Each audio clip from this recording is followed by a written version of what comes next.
Nel 1266 la Sicilia aveva finito un talimano della dinastia angioina. I francesi avevano mettuto tasse e governavano commettendo violenze e prepotenze di ogni tipo. Le siciliane, tanto le baruna come lo popolo, non ne potevano più.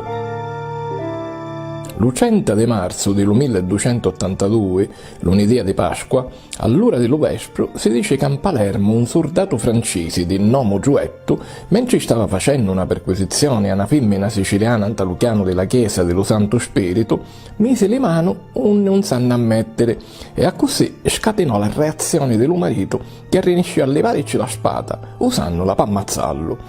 Questa fu la faida che addumò chidda che passò alla storia come la ribellione dello Vespro.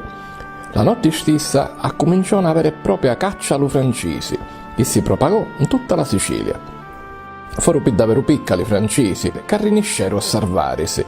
Una leggenda conta che le siciliane, per riconoscerli, facevano vedere un pugno di cici e dicevano di dire il nome di questo leone. A chi che non lo sapevano dire buono e dicevano 400 francesi e scecere, l'ammazzavano. Già lo giorno dopo, il 31 di marzo, Palermo si proclamò città indipendente. I primi citati a scincere in alleanza ufficiale tra di iddi per gettare fuori ai francesi furono quelli di Palermo e Coniglioni.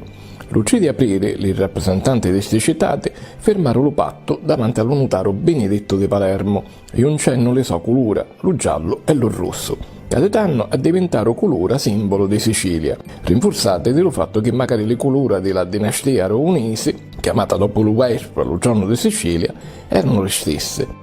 Dopo Palermo e Coniglione, magari gli altri citati siciliani si unsero alla ribellione e le siciliane offrirono la corona del loro regno a Pedro III d'Aragona, anche perché era lo marito di Costanza di Westphalen, figlia di Manfredi, l'ultimo re di Sicilia prima della venuta delle francesi.